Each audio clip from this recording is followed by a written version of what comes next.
Good morning, Grand Rising, you beautiful people. Welcome to Wake Up with Sonia Poulton and guests. It is Monday, the 7th of July, 2025. And here we are. Oh, yes, indeed. Here we are. It is absolutely peeing down outside, although it might have stopped now, but it has been for much of the last 24 hours. Actually astonishing weather. But there you go. How are you all? I hope you're well. I hope you had a wonderful weekend. Welcome to the show that knows you can silence a movement. You can even silence a person, but you cannot silence what they stand for. Oh, yes, indeedy. So up yours to the British government. And I'm sure you know what that means. So what is on Wake Up today? I will be joined by Jim Cowan. He had his father's legacy stolen by Cancer Research UK. It's a story I've covered before, but I'm going to introduce him to our lovely Wake Up viewers today. And we'll also be joined by New Era editor Jeff Peele, who will be talking to us about Rupert Low, MP Rupert Low's new group, Restore Britain. Plus, we'll be having something of a news catch-up on major events that happened last week, including Lucy Letby arrest, the Diddy verdict, censorship in the UK, Musk's new party. I will be introducing you to our montage of mediocrity. And I want to talk about the difference between a stunt and true resistance. And today is the 20th anniversary of 7/7, the London terror attacks on the 7th of July 2005. Netflix has a 4-part new documentary series on it, and I'm going to be doing something of a compare and contrast between the Netflix version and more alternative versions of what may have happened 20 years ago in London town. And I will be revisiting that very famous book, Don't Sweat the Small Stuff. And we're launching our merchandise today, peeps. More details about that shortly. And just to say, Friday's live stream is now potentially criminal, so don't share. You may have noticed the warning thumbnail I applied to it. I don't need to take it offline because I have not committed a criminal offence. But if I had posted Friday's live stream after midnight on Friday, rather than earlier in the day, I might have done. Such is the perilous state of free speech in the UK, that video could bizarrely be construed as my supporting terrorism after the banning of the group Palestine Action. And that was obviously where I was live streaming from, outside the court. The ruling now is anyone promoting, including via clothing or supporting Palestine Action or even attempting to join it, is a criminal and could face up to 14 years in jail. This is where we are. The world created by fascists claiming to be free speech advocates. I am neither a promoter nor member of Palestine Action, but a journalist covering the story. And the story, as far as I can tell, given my research, is the British government is sold to the Israeli government and its lobbyists. And it's no wonder that we are now viewed as a country with one of the worst censorship, freedom of speech issues going. More about that shortly. This is substantial, and it's because our establishment is corrupt and will do all it can to stop being questioned and exposed. So before we get fully to that, I just want to say thank you, Sticky Marks, for that early super chat this morning. Truly appreciate it. Thank you so much. Said, thank you. I'd rather mount my horse and ride out to meet my destiny than remain to be trampled in the dirt by the stampede of fate. That's very philosophical. Yes, indeed it is. So what is on this week? Today will be a special service at St. Paul's Cathedral in London to mark the 20th anniversary of the 7/7 London bombings. Willie is going in place of Charlie, and there will be events all around the country to mark it as well. In the US, Donald Trump will host Benjamin Netanyahu at the White House. And just a little bit more about this week, what's going on this week. Tomorrow, Emmanuel Macron begins a 3-day state visit to the UK with an address to Parliament and a state banquet. That's on my tax dollar. It's on my tax dollar. Will he be bringing his husband? Right, let's see. Last week's investigation, by the way, into the infiltration of the UK has been fantastically received, and I thank you dearly. I really do. And I stick to my promises. I promised a part 2, which will look at Islam and how it is shaping the UK. Research is coming along. But for those desperate for me to find a similar situation to the Zionist infiltration, so far, according to research, you may be disappointed. But that may be because I have not been researching it as long as I research Friends of Israel in the UK. What I found is more about culture than genocide or infiltration. Oh, I have a stray hair there, except grooming gangs, of course, which is not only an abuse of our young people, but a political infiltration. And we've covered loads on that. So I'm still digging on anything new. And if you are out there and you are a source and you know where an Islamic group has been funding our parliamentarians in the same way as Friends of Israel, please let me know. I am not biased. I am prepared to look at all angles. Truly, I am. And so just to say, so that is coming along. I doubt it will be this Friday's investigation. I simply don't have enough information. I really don't. But if you have information, do let me know. Sonia Poulton at sky.com. Thank you so much.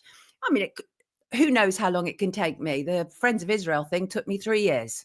I'm not saying this is going to take me 3 years because I know far more about Islam than I did about Zionism. But it's not going to be imminent. But I will keep to my promise. I always do. Right. And also, I keep hearing this refrain, by the way. I want my country back, they say. So do I. I want my country back too, from Israel.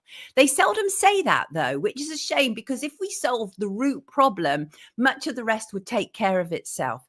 And the reality is, Israel's actions radicalize me against the Israeli government. That's what happened. So going back to Friday, so now you know Palestine Action's bid to temporarily block its banning as a terrorist organization failed. In the High Court on Friday, Justice Chamberlain decided not to grant interim relief to the group. The legal team asked for the proscription order to be suspended until July the 21st. They also said that if the temporary block was not granted, a bid to appeal against the decision could be made on Friday evening, which it was, and that also failed. And by midnight, Palestine Action was a proscribed group and was banned. Over 80 organizations are already proscribed in the UK under the Terrorism Act, including Hamas, Al-Qaeda and National Action. MPs in the Commons voted 385 to 26, with a majority of 359 in favour of proscribing the group on Wednesday, before the House of Lords backed the move without a vote on Thursday. And so it was proscribed on Friday at midnight. I watched the appeal in the evening. Phenomenal work for all involved, including actually the judges, given they had so little time to do it all. The lower court hearing had refused to grant them, as I say, an interim order that would pause the ban until they were able to fight it through the courts. That was denied. And so then they were granted that emergency late night appeal hearing. They lost that, and it was prescribed at midnight. And as I referred to earlier, you may have noticed that I added a warning thumbnail and description to Friday's show. And that is because the law on this issue is so unbelievably, scarily sketchy that even sharing my live stream could be construed as an act of terrorism. We are in truly dangerous territory. But for the avoidance of doubt, this broadcast, I will repeat it, this broadcast is neither reporting, rather is neither promoting or supporting Palestine Action, the now proscribed Palestine Action. But I am a journalist. And in the course of covering what happened on Saturday, I will be reporting on what factually took place. Do not misconstrue this as promotion, because it is not. And what is obviously, many groups are deeply concerned about the ruling, including the UN, including Cage International. On Saturday, there was a protest against it. Police arrested 29 protesters. on suspicion of terror offences. They were carrying signs say that they supported the group. And I'm sure you've seen many of the videos by now. Let me just see if I can bring in one of the videos at least. It's horrible stuff. We're seeing things like elderly vicars being dragged away, or an elderly priest rather. I think an 83-year-old priest was dragged away.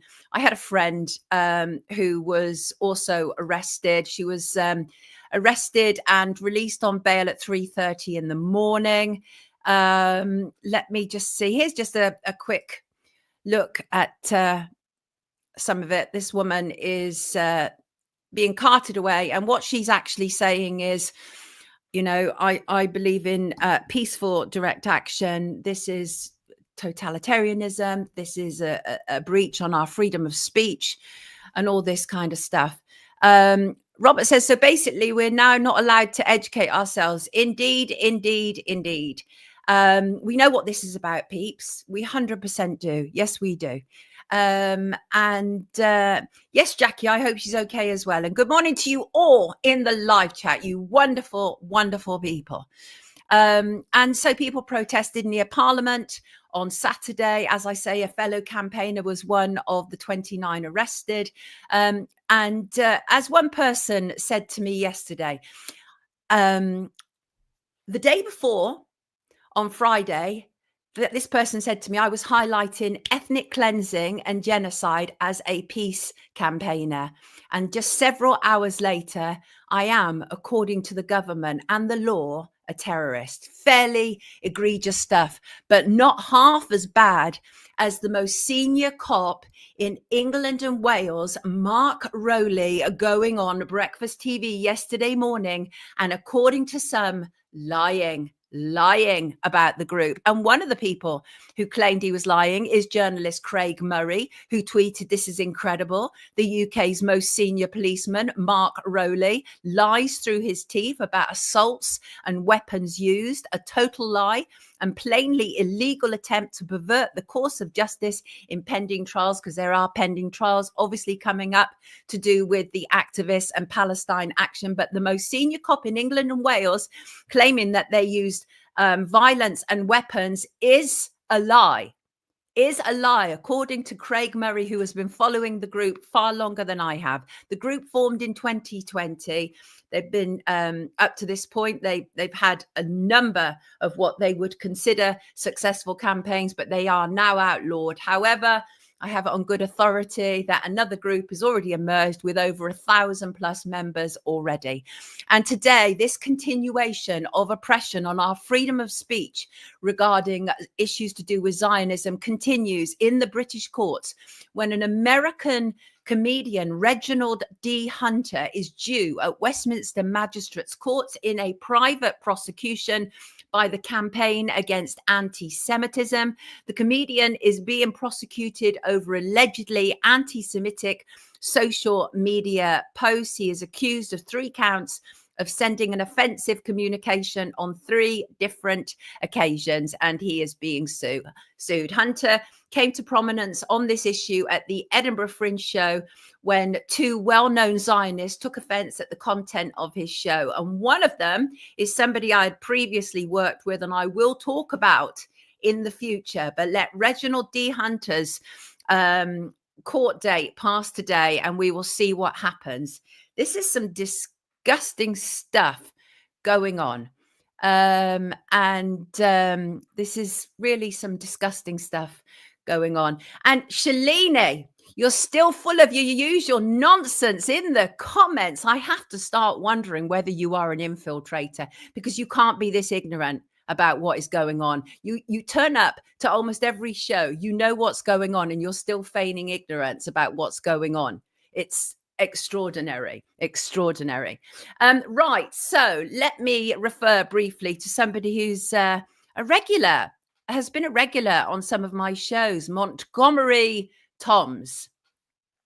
Montgomery Toms was on Saturday arrested under Section 5 of the Public Order Act. He was arrested by, we are told, 11 cops. He had turned up at the major Pride event in London on Saturday with a board which showed the transgender flag, and that it equaled mental illness.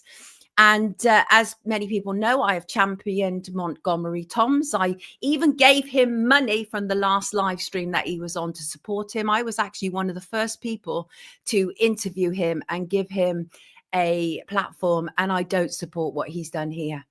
This to me is, because a lot of people have asked me, people have emailed me saying, what do you think about this? I don't know. This to me is the difference between a stunt and what they did with the Palestine Action, which is resistance.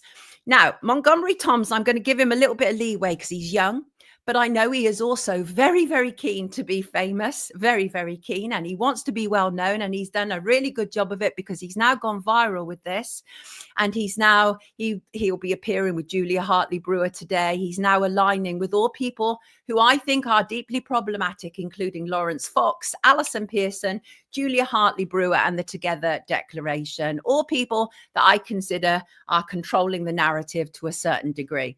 And I think this is a real pity what's taken place here. This was a provocative action. This, to me, is stunts like this, they go nowhere. This is similar to what happened with that guy who burnt the Quran outside the Turkish embassy. What does it ultimately prove?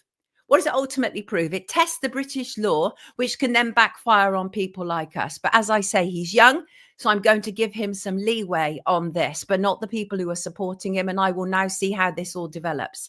And I think it's such a pity. And one of the things that I think is such a pity is the stuff that I've seen now coming out do with Montgomery, including the fact that he's been saying such sexist shite. It's really disturbing that a young man has these ideas. He appears to have some similar ideas to Andrew Tate.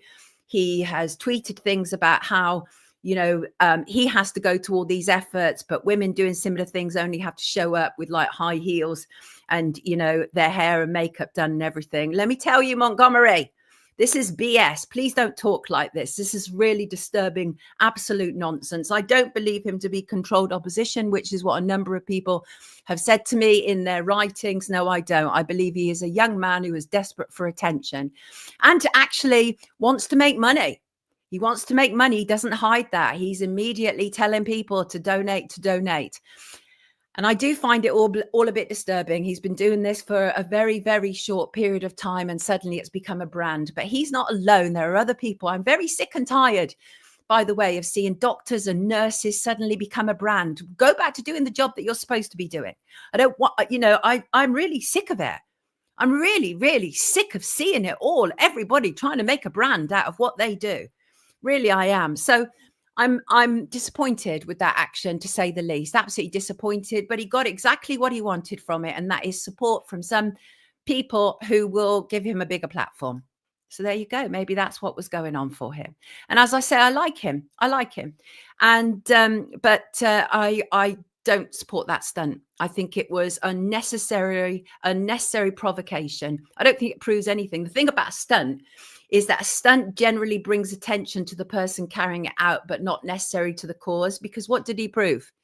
That there were issues with people who claim to be trans. We already know that.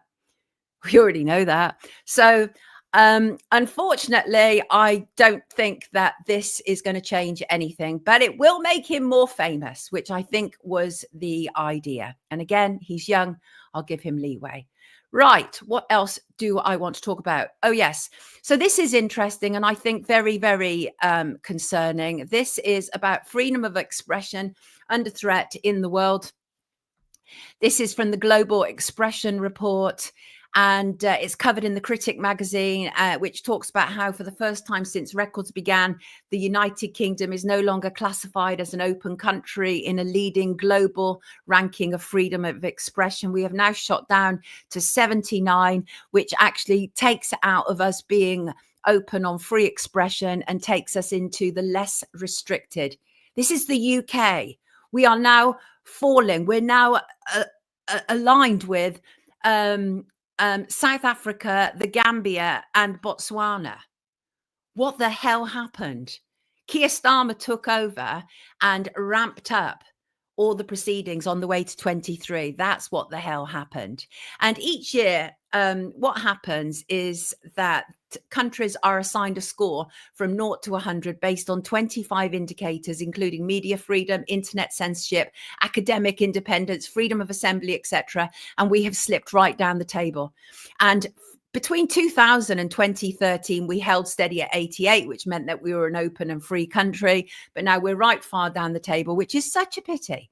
And not unexpected given what is going on. And that's why we need real resistance, not stunts. That's what we need. We need real resistance. Stunts ain't getting us anywhere. Not anywhere. Right. I want to talk about the Lucy Letby arrests, which let me see if I can just bring that up in a better way. Last week, 3, you will have heard about this. I want to just catch up because we've covered a lot to do with Lucy Letby around here. And I just want to make a comment on it. 3 former senior staff members, ex-hospital bosses at the Lucy Letby Hospital were arrested last week. Sure, many of you have already pored over the details, but for those who haven't, here's a brief overview. As per usual police investigation protocol, we haven't been told the names of the people arrested. That will come if they are charged. They have been arrested under the suspicion of gross negligence manslaughter. And this follows a police investigation into corporate manslaughter at the hospital where Lucy Letby was convicted of murdering 7 babies and the attempted murder of 7 more, all highly contested. There's a new challenge which has been given to the CCRC, which is the body whose job it is to refer cases to the Court of Appeal to be looked at again. New evidence from experts all around the world. Letby's case is absolutely ripe for appeal, but whether they will grant it or not is something else. I feel that this is actually all about muddying the water. I feel that sufficient traction has been gained on new information and new evidence to do with Lucy Letby that Cheshire Police are so doggedly determined that these convictions will stick, that I'm not at all surprised this has taken place. While at the same time, they let it be known that Lucy is also being investigated further to do with further hospitals. And it's very interesting, isn't it? Cheshire Police have been absolutely determined to keep her inside on this one. Police chief leading the charge against Letby is Detective Superintendent Paul Hughes. He said that the corporate manslaughter element focused on the senior leadership of the hospital and its decision making in order to determine whether any criminality has taken place concerning the response to the increased level of fatalities. So the suggestion is still that she did it, absolutely, but she could have been stopped sooner. That's the suggestion from what he's saying. He also said gross negligence manslaughter is a separate offence, focusing on whether there was negligent action or inaction of individuals. There's actually a number of investigations taking place, at least 2 to do with the hospital and further investigation regarding alleged potential further crimes to do with Lucy Letby. But I'm in no doubt whatsoever that Cheshire Police are struggling with this. They are struggling with this because they know there were significant and substantial failures at trial, and a lot of their information and their evidence is in question, in deep question. And so I'm not at all surprised. It'll be interesting to see who's been arrested. I suspect I know. And they are just absolutely, I mean, it's all around. There's like people in media, and they are all absolutely determined to keep her in. And whereas a lot of people believe that this is truly a miscarriage of justice. And before I bring in our first guest, let me just comment on the Sean Diddy Combs scenario. I hate to say I told you so, right? Last Monday, I said the prosecution's case is terrible. It's so weak. It's almost deliberately weak. Well, this is an artist's impression of when he heard that he had only lost on 2 accounts. The smallest charges, which is to do with prostitution. He was found not guilty of sex trafficking, of racketeering, and this is him. He fell down on his chair and he was like, whatever, praying to God or the devil, whoever did he praise to. One doesn't really know these days. And but it's that appeared to be a bit of a farce of a trial and everything around it, because I compare this very much to what went on with Jeffrey Epstein. With Jeffrey Epstein, you only have to look at what happened with Ghislaine Maxwell. Ghislaine Maxwell was eventually imprisoned, wasn't she, for being involved in trafficking girls, but to no clients. Right. So I think it's a very similar situation here, and what they've managed to reduce it to. And I say reduce because it's not that I don't have a problem with prostitution. I do, because it is, for the most part. Prostitution, for the most part, is people who need money. Right. They don't do it for the love of the job. They do it because they need money. And so a lot of the time it involves vulnerable people.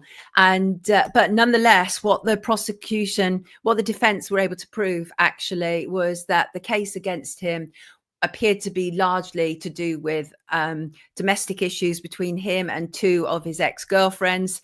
The 2 ex-girlfriends were portrayed as women who very much were involved in being involved with prostitutes, with the whole thing about free costs. We heard so much, didn't we, around the case about all the very famous people who are involved. Well, none of that surfaced. Absolutely none of that surfaced. And it feels very much like this trial was almost piecemeal to say, look, we realize he's been a bad boy. Quite literally, that's the name of his company. We realize he's been a bad boy. He's made too many transgressions. We're going to have to do something about it. The video of him beating up his ex-girlfriend was made public, and then she obviously had the payoff in the civil lawsuit.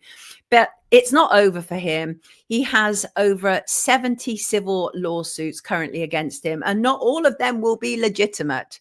Some of them will be opportunists who were around those parties and have seen an opportunity for a payday. That doesn't mean that I think that he is completely innocent in this. No, what it means is that the prosecution failed to prove the case against him. And some people say it shows that even in this day and age, nobody takes abuse against women seriously. Well, that also happens in reverse as well. Nobody takes abuse against men carried out by women seriously either. We're in a very strange state of affairs. And part of the problem is that 2 of the women who were involved in this criminal trial were so desperate to be famous. And this is what often happens, is that people are so desperate to be famous that they end up compromising themselves in these quite horrendous ways. Anyway, it hasn't come to pass. He's still in jail at the moment. His sentencing will take place in October. He's definitely not going to be facing a lifetime in jail, which is what people were suggesting he would. So this is clearly very interesting. But we knew it, didn't we? We called it. We called it last Monday, even before the verdict came out. And I want to bring in my first guest. So much to cover today, including what happened on the last day of Pride. But before we get there, and also about Elon Musk forming his new party on American Independence Day, nonetheless, he kind of made an announcement about it. And I did tell you that the falling out between Trump and Musk was going to be epic. And it really is. It's more than epic at the moment. Right. Let me bring in my first guest. Here he is. Jim Cowan. How are you, Jim? Hi, Sonia. I'm very well. How are you keeping? Really good, Jim. Jim, we have talked many times over the last, I don't know how many years, 7 years or whatever, maybe even longer. You've been on a number of my shows. I'm now introducing you today to my Wake Up audience. Great to have you with us. I did promise you I would keep revisiting your story because I believe that it is an egregious example of kind of like corporate charity takeover of somebody's legacy. And so I think one of the best places to start is I want to show a clip of when I filmed you outside Cancer Research UK, because if you're not familiar with the story, people, the man on our screen right now is the original creator of the very famous, a very lucrative Race for Life. Only Cancer Research UK have systematically refused to acknowledge that. And here is Jim outside Cancer Research UK being filmed by me, telling us what inspired him. Let's have a look at this, Jim. He thinks their own father is a great man, but I learned a lot of life lessons from my dad. I honestly believe he was a great man. He was the sort of person that taught me not to have heroes, but not to hold them in such high esteem that you forget that, for example, a footballer who's good at his trade is no different to a bricklayer who's good at his trade. So he taught me to have a very level-headed way in which I treat all people from all walks of life and all classes within society. That in itself should be a legacy, but I don't know how you shout about that. But I know that when he was diagnosed with terminal cancer, I just felt there had to be a landmark for him, something that said John Cowan was here. So obviously there's quite a jump from my father having diagnosed with cancer to creating an event that was initially for women only. But that jump happened when I started researching what was around there in terms of fundraising events. So there you go. I'm sorry about the interference, noise from the road and everything else, but I think it gives everybody a flavor of it. And that is, you were inspired to create Race for Life as a legacy to your dear departed father, John. And that's exactly what you did. And for those who aren't familiar, Jim, I'm going to get you to take us back to the very first time that you did it. The official story for Race for Life is it started in 1994. Over 10 million people have taken part, and it has raised nearly 970 million for life-changing cancer research. Jim, when did you form Race for Life? Tell us the start of the story. The original idea happened in 1993. As in the video, my father was diagnosed with terminal cancer, prostate cancer. And as I said in the video, I just wanted to form some sort of landmark for him. You know, I've been involved in organising other events, and so looked around. I was also involved in athletics, coming to the end of a career as an athlete, moving into coaching, and I'd organised one or two road running events. And so that was my starting point. And when I looked around, I realised that actually in road running at that time, there were very, very few female participants. And when I looked deeper, there were fewer than 15% of fields were made up of females, very different from how it is today. So my feeling was that we needed something that would be for females only, despite the fact it was prostate cancer that had taken my father. I then looked around at the distances. The shortest road distance at the time was 5 miles. Generally, 5,000 metres was viewed as a track event. And then when I started speaking to women, why aren't you taking part? Distance was one of the issues. A phrase that I heard was, it just feels so testosterone charged. It was all very male dominated. It wasn't considered fun. So I thought, okay, let's throw all these lots into a melting pot. Let's create a fun event that's an achievable distance where you're allowed to smile, but is women only. So it's welcoming to women. So that's why the first Race for Life, in fact, for the first 20 odd years, was women only. This I pulled together as an idea. I initially took it to a breast cancer charity who told me it wouldn't work. So I then sort of sat back and thought, oh, do I need to review this? Sat in the clubhouse at my old club, Thames Valley Harriers, one night, chatting to a friend, running the idea by her, trying to think how we could, you know, make it into something that would work. And she said, well, I'm temping from next week at the Imperial Cancer Research Fund in London. Let me have a chat with them and see if there's somebody you can talk to. She came back to me, put me in touch with somebody called Jill Baker, better known these days under the name Jill McRae, their married name. I wrote to Jill Baker outlining my idea, got a very positive response, was invited in to have a discussion about it, had a discussion. It was agreed that I would then develop the idea and launch the Race for Life in 1994, which I did at Battersea Park. And that was the very first one. It went well, it raised money, and it should have taken off from there. The initial plan was to have 1 in year 1, 6 in year 2, 12 in year 3, and eventually grow it so there'd be at least 1 in every county and every city, and grow beyond that depending on demand. How did it get to be taken over by Cancer Research UK, which is probably is it not the world's biggest charity? When I made Business of Cancer, it was certainly close to it. It's an absolute massive charity. So how did that happen? It's the world's biggest cancer charity, not the world's biggest charity. Yes, sorry, my mistake. Yes. Yeah. In the winter of 94, 95, I got a phone call off Jill McRae, as she then was, basically saying, thank you for your idea, bye-bye. I looked around, tried to figure out what the hell I could do. I was advised that it was impossible to steal an idea, therefore I had nothing at all that I could do. So I went away and thought, well, don't get angry, don't get bitter, focus on other events and, do them better. And the big lesson was that what you do, Jim, in future is you trademark your events. You don't trust the person you're working with, even if they are a charity. Which sad state of affairs, but that's the world we live in. It is the world we live in. This is never about getting attention for you. This was about creating a legacy for your father who died of cancer, for a cancer charity to steal, I'm going to use the word, to steal your idea and not credit you is so egregious. It's outrageous. So what have you done? You and I have both endeavored to get Cancer Research UK to fess up to what happened. Tell me what where we're up to at the moment. Any progress? Very little. It's a little like banging your head against a wall. And a lot of people have said to me, why don't you just give up? This is never going to go anywhere. It's not about that. It's principle. Principles are important. This is my father's legacy. And I'd far rather be a mosquito in the room than to have that room go silent. So that's my view. I carry on.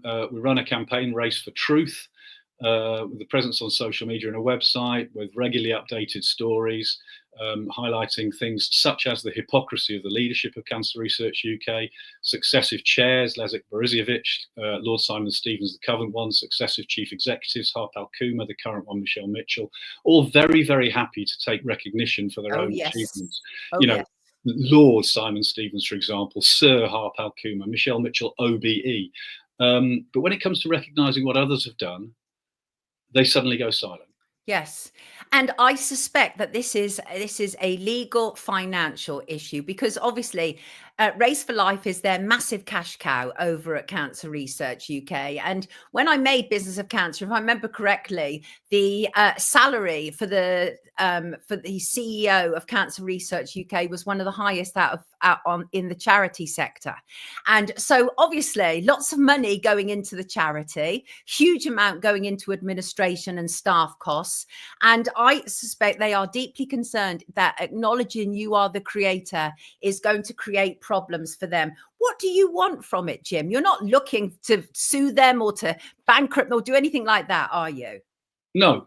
But interestingly on that, actually, and a term that's much used these days is two-tier justice. Right. Interestingly on that one, and a real example of two-tier justice is that were I a millionaire, I would be able to afford to sue them. But the two-tier justice system in this country is that the ordinary man and woman can't afford to sue people when they're wronged. You just have to swallow it and move on. Not my way, so I'm going to carry on shouting. And you have. Yeah.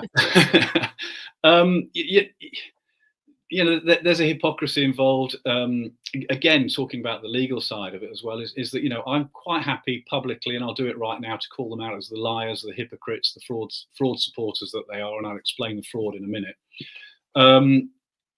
Any sort of large organization that has the resources, has a large legal department the size of which would make many corporates blush, would be at least sending me a cease and desist letter.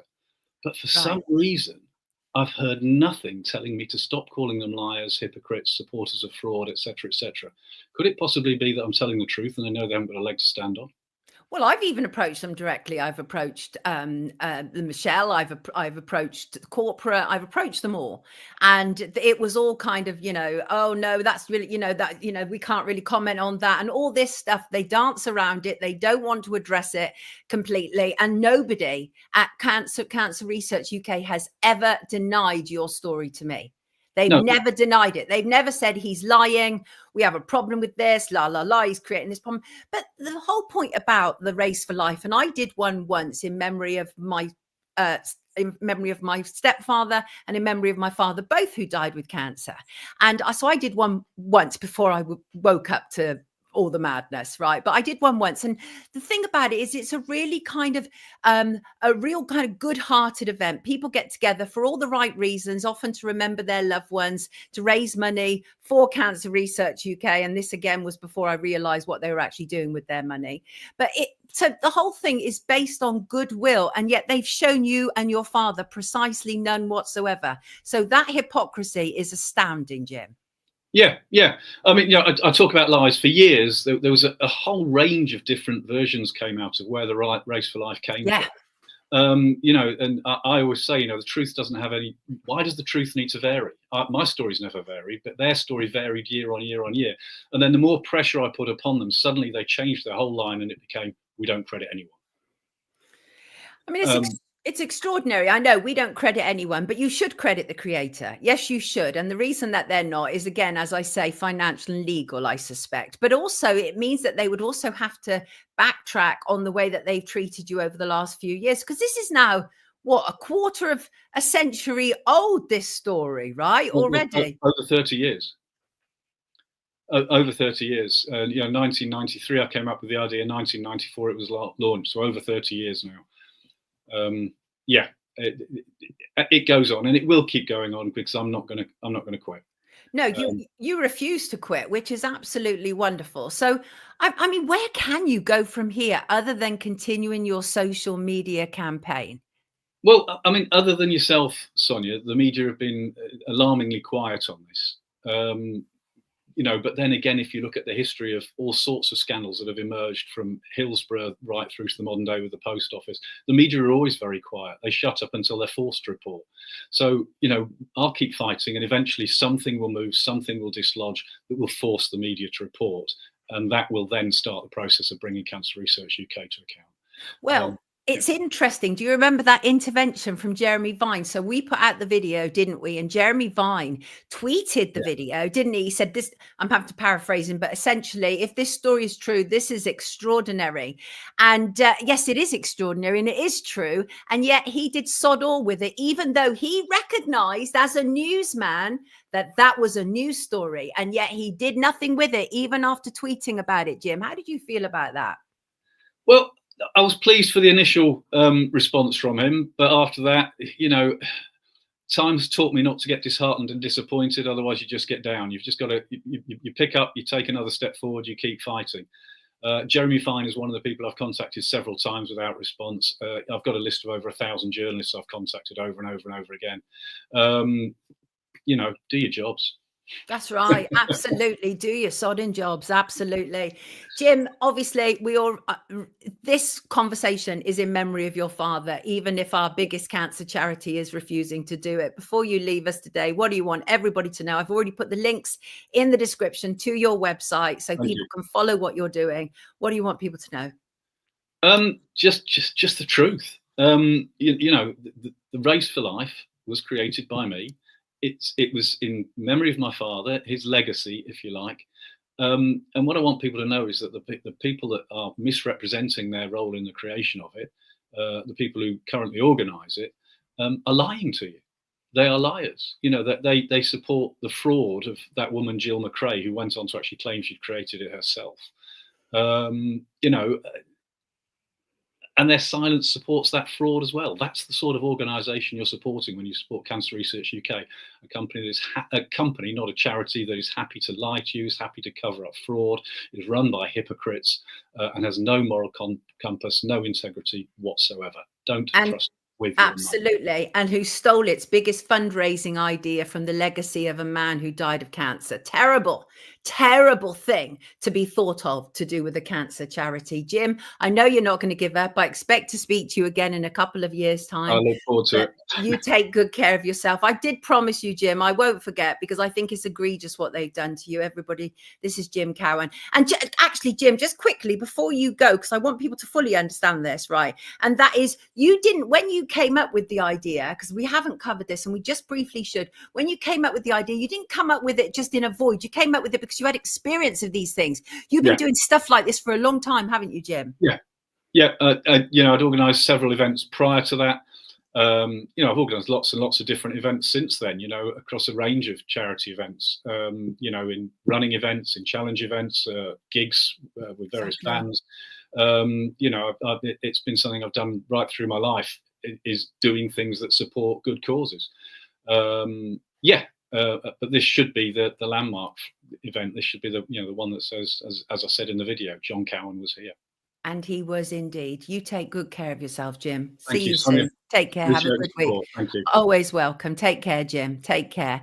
So very, very wrong. Imagine that. Imagine that your dear father dies. You create something in his memory, and then it gets taken over and stolen by the biggest cancer charity. Absolutely disgusting. And they have, as I say, they've never denied what he's saying to me. They've never threatened to sue me. Not that they could, because it doesn't work like that. But anyway, I believe him. I absolutely believe him. I've seen all the documentation. I've seen the emails and the letters between him and the Macmillan charity and Jill McRae. I've seen it all. That's why I covered his story, because it can be evidenced. And they stitched him up. Good and proper. They stitched him up. Wonderful, genuine gentleman. Always a great guest. Indeed. Indeed.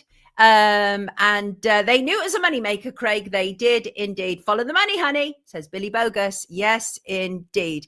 And, Maze, you're right. Nothing is sacred in today's world, unfortunately, but it should be, right? If we come up with an idea in memory of our departed loved ones, you'd think that they'd have at least kind of like the integrity, right? Cancer Research UK, but I don't. I mean, having made the biggest business of cancer, I know it's essentially a fraudulent operation. What it does is it keeps scientists around the world very, very happy, all buying into the same money train. It's disgusting. Disgusting. Right. Anybody recognize this man? This is today's Feel Sorry for Me for being a filthy voyeur of children's abuse and misery. This is consultant urologist Paul Sturch. He lives down the road from me, and he was tried and found guilty in Kingston Crown Court last week. Well, what for? He was caught downloading explicit images of girls as young as 4. And the judge and the defense found mitigating circumstances. They said that him being on the front line during C-19 impacted him to such a degree that he wasn't himself, and he began downloading these child abuse images. They want us to believe that. It's even worse. So he pleaded guilty to 3 counts of making indecent images of children between September the 9th and October the 17th, 2023. So that's 3 years after C-19. But apparently he was on a COVID ward, and that contributed to his mental disintegration that led to the commission of these offences. What a load of bunkum. What I am so sick and tired of being sick and tired of these people. He studied at the Royal College of Surgeons. He's not returned to work at King's College Hospital, Camberwell. He describes himself as appalled, crushed, and overwhelmed by remorse and shame because you got caught. Because you got caught. And guess what happened, kids? He received a suspended prison sentence, and he will also face professional disciplinary proceedings. He was sentenced to 6 months imprisonment, suspended for 18 months, which includes 30 days of a rehabilitation activity requirement. The Judge Brown, who was overseeing it, said there were children under obvious distress, and I will not go into detail in open court. It is so egregious to the British public that we keep banging up people to do with freedom of speech, but we leave these child abusers around. And he's a child abuser. He's a child abuser, whether he directly had contact with a child or not. And he's a child abuser because people like this man create the market that enables these children to be abused. So he is absolutely part of the problem. I am so sick and tired of these people getting away with it. And that's what's happened. He's got away with it. And it's interesting to me that a previous story, which I want to talk about before we move on to our next guest, because it all ties in. It's interesting to me that a previous story that we covered, if I can just find an image here, to do with Pride, similar circumstances in some respects, but much even worse. And that is to do with Stephen Ireland and his one-time boyfriend. And on the last day of Pride, on June the 30th, the Surrey Pride co-founder was jailed for the rape of a boy aged 12. Stephen Ireland is on the side closest to me in this image.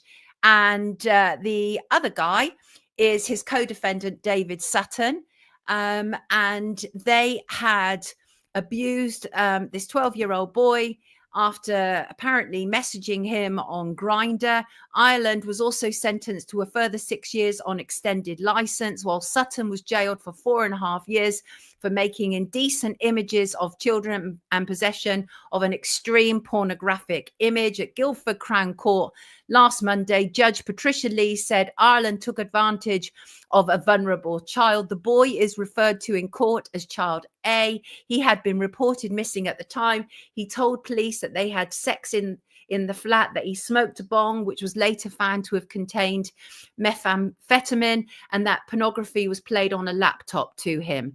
And it's all just horrendous, horrible, ugly stuff. We covered it before because Stephen Ireland had once abused me on Twitter, as it once was, because I was speaking out about what was happening in the sexualization of children.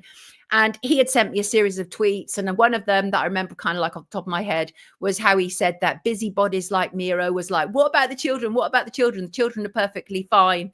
That's what he said to me. And chances are he was already abusing the boy when he dared to say that to me, when he dared to tweet that to me. So I'm so sick of this. I'm so sick of this. But how interesting that on the last day of Pride Month, June the 30th, there was this criminal conviction of 2 people involved in founding Surrey Pride. Surrey Pride, which put out badges 2 years ago saying to children, "You're safe with me." Ugh. Disgusting people. Right, let's not dwell overly on these people because they just give me the shivers, frankly. I want to bring in one of our regular guests, and we want to have a conversation about some other stuff that's been going on, some other stuff about some other things and all that. Rah. Let's bring him in. Here he is. Let's see where he is. There he is. Jeff Peele, editor. Good morning, Sonia. Of the New Era. Good morning, Jeff. How are you doing? I'm great, thank you. And congratulations on the program. You raised so many very, very interesting issues. Thank you. And well done as well on the investigation into the Israeli funding of just about everybody in UK politics. Thank you, Jeff. A great exposition and wonderful research. Thank you. Very much appreciate that, and more to come. So let us talk about British MP Rupert Low launching another new initiative. He must fall out of bed in the morning and say, I know, I've got an idea. Let me launch this now. And let me bring in money from the public and let's do this. He seems to do them rather a lot. And he also seems to be living at the moment by social media as well. And I think he's going to find out sooner or later, Jeff. I don't know about you, but X is not the world. X is far from the world and not representative of the world. So let us talk about his new initiative. Here is an image of Rupert Low with the man who he is also involved with for this new initiative, Restore Britain. Start wherever you want to, Jeff. Yeah, so Restore Britain is not, he is at pains to make this point. There's not a new political party, but rather a mouthpiece, which I thought was an interesting choice of words. He has a little video on the Restore Britain Twitter account where he says that he wants it to be a mouthpiece to restore British values.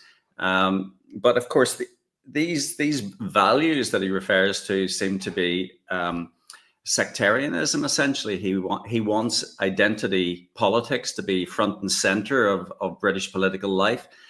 And that's a role that sectarianism has never played in British politics.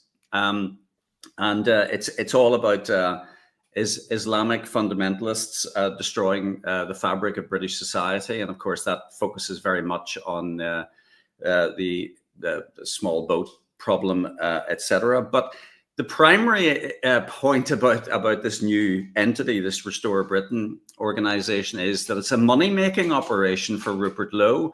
It seems to be that any campaign that is pursued by politicians.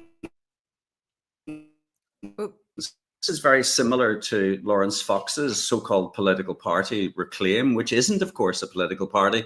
It's a money-making racket. And it also fronts money-making rackets for various other campaign groups. You know, it's Lawrence Fox and his funder, Reclaim Jeremy the media stuff, all of that sort of stuff, yeah, right? That's and that kind of like petition fundraising and this is in a similar mode. Right, interesting stuff. And also, I think before we go on any further, oh, hello, Jeff. Can you hear me? Yeah. Is there a sound issue? Yeah, there was, but I think we're okay. Oh, you kind of like going in and out in that weird, you know, that internet weird, noisy kind of way. Yeah, I'm sorry. Don't worry. Do you want me to leave? No, let's see if we can carry on. If it does again, we'll go out and then come back in again. But let's just try this, shall we? Because first of all, I want to draw attention to this. And this is Charlie Downs, who is in that image. And he wrote a piece in the Mail on Sunday yesterday. And I think this alone is a really problematic headline. And the headline is, Britain's in decline. Democracy has lost its way. It's no wonder so many of my generation believe it's time for a dictator. And I presume that dictator that's being offered up is Rupert Low, right? You had a real problem with that article. So let's just start there first. Yeah, it draws attention to an issue that many of us have had in terms of the basis of British democracy, you know, that the party political system doesn't seem to be working. But Charlie is suggesting that we needed a dictator because democracy is flawed. And therefore, Rupert Low, I assume he's referring to in the article, would be an appropriate dictator. So this means that, for example, we should scrap all human rights legislation. We should withdraw from the European Court of Human Rights. We should no longer be a signatory of the European Convention on Human Rights. And that we instead should have some convener or orchestrator of everything or dictator in the form of Rupert Low. This is absolutely astonishing stuff. Meanwhile, of course, they're mounting a fundraising campaign for the proposed new mouthpiece for Britain, and namely Restore Britain. And as I was trying to say earlier, this model is one that's used a lot by the new right, the neocon right. It's all about raising money. And even in Rupert Low's address to the nation, you know, on his Twitter account, when he launches Restore Britain, he talks about having very successfully fronted a crowdfunding program in relation to the Rotherham the grooming gangs. Child grooming campaign. And so it was about crowdfunding rather than anything else. And of course, Rupert didn't really take any interest in the Rotherham issue prior to it being suggested, probably by Elon Musk and JD Vance. Yeah, almost certainly. And just look at some of this money, right? And this seems like a very exclusive club because let's restore Britain again. And when I heard that, I was like, yeah, I bet I can see exactly what kind of restore Britain you want to go back to, Rupert Low. You probably want to go back to a kind of landowning, feudalistic past where the peasants know their place. Frankly, I don't have time for him. But the money is a very interesting issue, right? If you, in terms of restore Britain, not only there are other amounts to pay, but if you want to be part of the exclusive Cromwell Club, you pay an annual donation of 2,500. That's a lot of dosh. But you get a tie, apparently. Oh, nice. He's going to give you a tie. Ugh, just gives me the creeps. All the things I absolutely detest about politics. But you discovered something really interesting. And that, of course, was what made me go, oh, I want to discuss this. Right. And that is the links to technocracy. What is that, Jeff? What's going on here? Well, if you go to the Restore Britain site, the fundraising platform is actually built on a third-party platform that has been in turn built by a spin-out group from Facebook. Mark Zuckerberg's former flatmate at Harvard created this organization called Nation Builder. So if you scroll right down to the bottom of the site, you'll see that the payment processing is handled by Nation Builder. Probably the website is handled by Nation Builder. And this is an American organization based in, I think initially in LA, but of course being funded by all of the great and the good of Silicon Valley, including Sean Parker, who was also behind Facebook, and Andreessen Horowitz, who's Mark Andreessen is a good friend of Elon Musk's, and is essentially a member of the PayPal mafia, including Peter Thiel. So this does seem to relate to Musk. So Musk, during the time of the Rotherham rape gang campaign mounted by Rupert Low and to some extent by members of the Reform Party, was being egged on by Elon Musk. And of course, Elon Musk is one of these PayPal mafia members, along with Peter Thiel. Peter Thiel was an initial funder of Nation Builder. So it does appear that there is some, and of course, collectively that group, Andreessen Horowitz, Sean Parker, Peter Thiel, yada, yada, they're all part of this sort of technocracy movement, which believes that everybody should be monitored and controlled, and that a dictator would probably be a better form of government to ensure that we're all well behaved. And digital ID is front and center of this technocratic idea. So there's precious little coming from Rupert Low, or indeed the Reform Party, against digital ID as a policy direction. Fact. And indeed, of course, Nigel Farage has been front and center of this whole discussion around, for example, digital ID and who should be the COVID-19 czar. And that should be, of course, Tony Blair. So there is a kind of technocratic agenda creeping into the Reform Party, and also increasingly into Rupert Low's tweeting. Exactly. And this is, you reminded me this morning, Elon Musk had tweeted about Rupert Low back in January, when Elon Musk decided that he was going to pull away his favors from Nigel Farage, because there was that whole idea that he was going to allegedly donate something like £100 million to the Reform campaign. And then he seemed not to like Nigel Farage anymore. And he tweeted, "I've not met Rupert Low, but his statements online that I have read so far make a lot of sense." And I noted that Restore Britain was only following 5 people yesterday, and one of them was Elon Musk. And I thought, again, that is interesting. So it would appear that a party that is being set up allegedly for the people may in fact have far more to do with Silicon Valley technocrats than British people who want to restore our nation. Yeah, it would. And it actually goes right back to an interview that J.D. Vance did with Joe Rogan. This is prior to the election, the presidential election, where he said that he had identified that the only potential Islamic nation in Europe was the United Kingdom, that there was this sort of emerging threat from fundamental Islam. And of course, he referred to the immigration problem, etc. And then, of course, the whole Rotherham after the election of Trump and the Mar-a-Lago meetings and Farage being over there, etc. We then saw this creeping messaging around the reinvestigation of the Rotherham rape gangs. And of course, Low was front and center of that. And with every tweet, Musk was responding, "Wow, super, incredible." So it does appear that this is a kind of orchestrated campaign to create fundamental division and sectarianism at the heart of British politics. And that the only way of countering it is the same way that they're proposing countering it in the United States, namely with some form of digital ID system that will be probably managed by Peter Thiel, one of his many companies. So and I think the fact that Rupert Low is aligned with that would imply that this whole approach is going to be front and center of his agenda.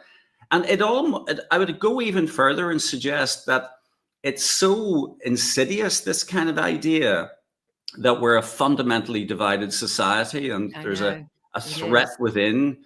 And of course, the Trump administration is wall-to-wall Zionist, as you have pointed out as well. It does appear that they are hijacking our normal political discourse and replacing it with something very, very insidious with a clear technocratic agenda. I think it's also interesting we're having this. I... Don't worry, only momentarily. It's the lag is catching up with you. We did hear you. It's fine. I think it's interesting that we're having this discussion, of course, on the 20th anniversary of 7/7, which was very much about the threat from within, the Muslim threat from within. And I'm going to be unpacking that later and looking at the official narrative as well as the alternative narrative of that. But it is interesting. Obviously, both Musk and Rupert Low appear to be suffering from Muslim derangement syndrome. They are absolutely obsessed, the pair of them. Rupert Low, he must be dreaming up these tweets in his sleep, because he is tweeting like crazy. And again, I think whereas Musk decided to launch his new party based on a petition or a poll on X, I think both Musk and Low are sooner or later going to realize that their so-called popularity online does not translate into real life. I'm not convinced that they have the level of backing in real. My neighbors don't even know who Rupert Low is, right? Then nobody has any idea. And I'm like, go on X, then you'll know. And he seems to be a solely social media entity in some respects. But there's more to this, isn't there? Which you've already just started to say, and about how forces are coming together from left and right. And so I want you to kind of like continue on that path, really, Jeff. Tell me more about that. Well, just before leaving Rupert Low, I think one of the techniques that and I do think that there is clearly an intelligence agency driven agenda behind this. There's a lot of psyops going on these days. But one of the techniques they use is to create sort of false schisms. You cannot have the apparent democratic process working, as far as the public is concerned, unless you have these breakups. So you have the MAGA Musk breakup, and now, of course, we've got the Farage Low breakup. The agenda, I think, is pretty much the same, but you have to create the impression that there's this schism, that there are sort of petulant arguments in the White House, etc., or petulant arguments in Westminster. But yet you're absolutely right. The momentum is pretty much coming from the same direction, namely, it is very much a technocratic agenda, but it's affecting the left as much as it is affecting the right. One of the other techniques they have is to associate what should be seen as opposition or taking an alternative viewpoint with terrorism. And I wrote an article about this last week in relation to the Glastonbury activities. But so you have NECAP, for example, emerging from Northern Ireland, the sort of microcosm of all things sectarianism. And the association of NECAP with giving this organization, which is pro-Palestine, a whiff of sort of terrorism is no bad thing, because it means that people like Rupert Low can go hammer and tongs against this type of thing and say that it's associated with Hamas. Something to kick against, right? Yeah. And similarly with Bob Villan, you had him making it clear that he was in favor of the annihilation of Israeli soldiers, etc. So it is clearly an attempt to, again, divide and to create friction and to associate the liberal left, namely the Glastonbury crowd, with this sort of pro-terrorist positioning. So namely, it's a psyop, it's clearly a psyop. So it divides fundamentally the audience. And a similar thing has happened in terms of Jeremy Corbyn. So he also actually, it's a bit of a mess, but Zara Sultana, of course, essentially resigned her Labour whip and announced that she was going to be forming a new political party with Jeremy Corbyn. I think she jumped the gun a little bit, but certainly Corbyn suffered the same fate, namely he became very much associated with supposedly anti-Semitism by supporting Palestine, which is a perfectly legitimate position to take. Right. Now, I'm no fan of Jeremy Corbyn at all, but he's a lifelong anti-racist. Like nobody is any different. There's documented evidence of this. I mean, really. Absolutely. And he was. I remember, if you remember, the campaign towards the end, before he was essentially ousted as Labour leader, was very much to associate him with Sinn Féin. Oh yeah. So that he is seen to be an apologist for terror. But so these tech, and by the way, I was probably quite supportive of that, the campaign against him at that time. But I think if we see it from a slightly different perspective, that the media is manipulating situations to create division and to create an alternative narrative, then I think we should all have a little bit more sympathy for people like Corbyn. And I think his intention to create an alternative voice on the left is well intentioned, because it rightly will draw attention back again to some of the fundamental issues that are facing us as a society, namely to what extent we are being infiltrated by foreign forces from either Israel or America. One of the things that I find particularly egregious with all these new groups that are sort of springing up, Ben Habib and Rupert Low and whoever it is I come from a background which was very, very impoverished. For us, free school meals wasn't a useful thing. It was a necessity, as one example. My family aspired to be working class, right? We were like hardcore, significantly impoverished. And what I'm seeing is people who are extremely feeling disenfranchised and dispossessed, coming from similar backgrounds that I came from, being taken advantage of by these middle class people like Lawrence Fox, like Rupert Low, and they are literally taking advantage of the fact that the people, these target groups are feeling they're disenfranchised. But it's an old story. What happens when the indigenous population feel disenfranchised and unheard? They blame the incomers. It's an old story. It's been going on for at least 150 years. We know it. It's documented. So this is nothing new what's taking place. But what we have is this kind of new bank of people like the Lows, like the Foxes, like the Ben Habibs. What do you think about all these new groups? Are they going to split the vote, or are they all part of the same kind of, whatever it is, psyop? I essentially think they're agents provocateurs. Right, and so do I. Yeah, I think they're probably all motivated by money, and you had Mary Finch on a few weeks ago talking about the Lucy Connolly situation, where immediately, there's a crowdfunding program goes up, essentially hosted by Lawrence Fox and Democracy 3.0. But it always seems to be related to money. In other words, these people do nothing unless they are paid to do it. Right. And it's the antithesis of campaigning. It is the antithesis of political passion. Say what you want about Jeremy Corbyn, but at least he does seem to be motivated by the right things. I don't know. He might not. I can't possibly say. I'm suspicious of every politician these days. Well, they've made us so. They've made us so. Yeah, absolutely. And but it does seem that every campaign has some type of fundraising agenda behind it.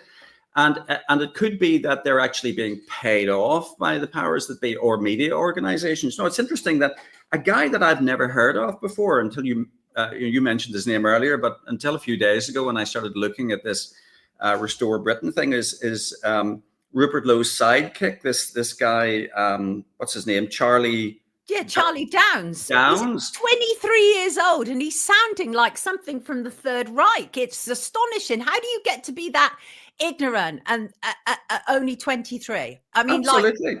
And I looked at his Twitter account, and he's got over 50,000 followers, probably, on the back of this whole Restore Britain thing. And apparently he writes for the Daily Mail. And in fact, he did feature a large double, spread article that he had written in relation to the Bob Villan thing at Glastonbury last week for the Daily Mail. But he's also a commentator on GB News, LBC, Talk TV. In other words, all the usual suspects. So clearly he's a manifestation of the establishment. He's a paid shill by somebody. And of course, now he's front and center of a new political organization, which seems to be all about, as you have mentioned, raising money from the unsuspecting public, or people who are riled or annoyed or feel disenfranchised. They're just simply being taken advantage of by these political opportunists. I want to read a quote from his article because I think this says rather a lot. And as I say, he's only 23. So to a certain degree, I give him a bit of leeway because hopefully he'll mature. But one of the quotes from the article is, as for democracy, it's obvious from the visible decline in our country, which worsened after the 2008 financial crash and which has accelerated under Keir Starmer, this isn't delivering the right results. No, democracy is not delivering the right results. It's the fact that our politicians are sold. So I hate the way that he's already positioning like that what we, because it is that the article is literally about why we need a dictatorship. And presumably, as we say, this is about Rupert Low. So this is extraordinary. At 23 years old, you're talking like this. God's sake. It's disturbing, Jeff, really disturbing. But like you say, like you, I had never heard of him. And now suddenly he's in the pages of the Mail on Sunday, the Daily Mail. He has a big Twitter following, and he appeared to come from nowhere. So I don't know. We shall see. But Jeff, anything else that we need to add to this for now? Just one slightly disturbing thing I've noticed as well, in that we have over the last few years seen the emergence of a few political parties, small political parties that do seem to represent a growing constituency, people who are very disenfranchised, feel they have been sidelined by the political process. But I detect that some of these parties are beginning to align themselves with Low. So I would just put out a public cry, independents and people who have maybe joined like the Heritage Party or some of the other fringe parties. Keep your resolve. Don't necessarily believe that there's going to be some type of political salvation that you should align yourself with. So that I would just make that clarion call as my final point. Seems fair enough to me. Really good to have you with us this morning. Thank you for unpacking this, because we need to look at every aspect of it, because at this moment in time, Rupert Low is claiming to be everything to everybody. Somebody said to me the other day, or somebody was trying to get Rupert Low's attention to the mRNA jabs. And I said, no, you need to find an angle that associates them with Muslims, and then you'll have an in. That's what you need when it comes to Rupert Low. And because even when it comes down to him, like saying that we need to get rid of halal, he was always saying halal and not kosher. And then on one occasion, he finally said kosher, but after that, he returned back to halal. So again, very interesting stuff. We know what's going on. Thank you, Jeff, says Jeanette. Very welcome, Sonia. Thank you very much for letting me. And absolute pleasure to have you with us. Wonderful. And somebody says, Jeff, tidy shelf, tidy mind. Oh, he's gone. Jeff's gone. Lovely to see him. Absolutely lovely to see him. Right. Yeah. Dodgy people. Dodgy people. And talking about interesting people. This, I thought, last week. Now, some of you, this is very much a media thing, but I'm going to tell you about it anyway, because I think it's interesting and it says rather a lot. Every year, the Spectator magazine, which is, I think now Michael Gove is the editor and Andrew Neil was the chairman, probably still is. And every year they have their annual summer party. And it is a gathering where mainstream media journalists and politicians all come together and get drunk and actually show that they are truly friends. And this is just a brief look at this year's. This is, as I say, where politicians and media come together. So what you have is Julia Hartley-Spewer. She is a presenter on talk radio, horrible individual on Rupert Murdoch's talk radio. And there's Zia Youssef, who's the former chairman of Reform, and I think now he's considering standing as an MP, and Lee Anderson. So there they are, all cozy.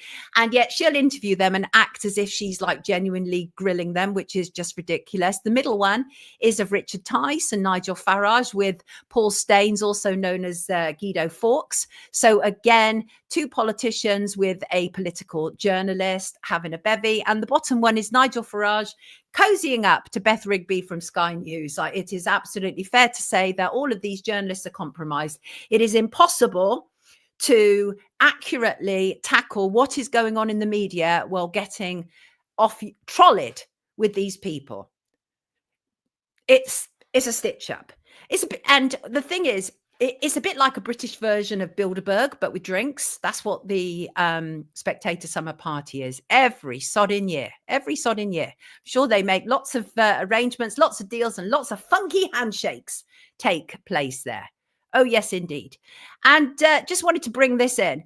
A lot of people complain often about DEI, right? Diversity, equity, and because those are initiatives that we have in workplaces. And I understand the problems with them. Truly, I understand the problems with them. But there was a reason that there was a gap in the market for them.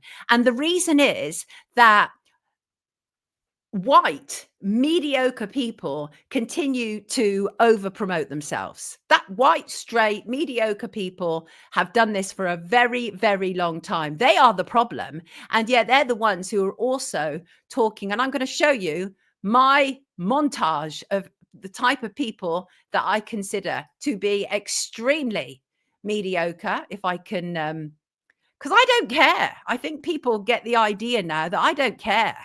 These people, I think, are appalling. I think that what's been happening for a very, very long time is a very small handful of people. I must have it somewhere. Let me just find it. A very small handful of people have had the say for too long. It's been going on for a very long time. It is sickening to anybody who has a sense of fair play. There are genuinely talented individuals. I can't have dumped it, surely. I would be so ticked off with myself if I've dumped it. Here it is. Let me just see if I can. Here it is. Yeah, let's bring that in. And I don't care what any of these people think about me calling them mediocre. They are over promoted. And this is just in the UK. So this is just a kind of like a brief look of mediocre people who are over promoted. And this is exactly why we need DEI. And a lot of those people there, by the way, are people who crow on about the problems with DEI. And in that, I include people like Toby Young and Alison Pearson and Dan Wootton and Piers Morgan and James Corden and Vanessa Feltz and Jeremy Vine, Douglas Murray, Liz Hurley, Rachel Reeves. These are mediocre people who have all been over promoted. You can see close to the middle, there's the Johnson family. Johnson family are parasites. They on the kind of like, leeching off of us, leeching off this nation. And all three of them have been over promoted. Stanley beat up the mother, and yet still somehow British media tried to portray him as the nation's grandfather. Boris Johnson obviously oversaw C-19, all the draconian measures there. Hopefully one day he'll be held to account. And Rachel Johnson is a really crappy journalist and presenter, but over promoted because she's part of the Johnson family. And this is why we ended up with a DEI program, because these kind of white people have continued to over promote themselves for so long and employ each other and put each other in their roles. And I include people like Joe Biden, again, completely over promoted. I mean, incapable of actually doing anything. Actually, I should have taken Joe Biden out because this is supposed to only be the UK, because there's obviously there's endless uses for a montage of mediocrity. You can do pop music, you can do actors, you can do TV presenters, you can do journalists. Because there's so much mediocrity out there. You can go on forever. So I blame people like these for a program that is subject to abuse. So there you go. That's what I think to that. Yeah, that's what I think to that. Yeah, baby. What else? Let me see if there's any news stories I want to cover before we go on to 7/7, because 7/7 is going to be a big one. It's going to take rather a lot out of me.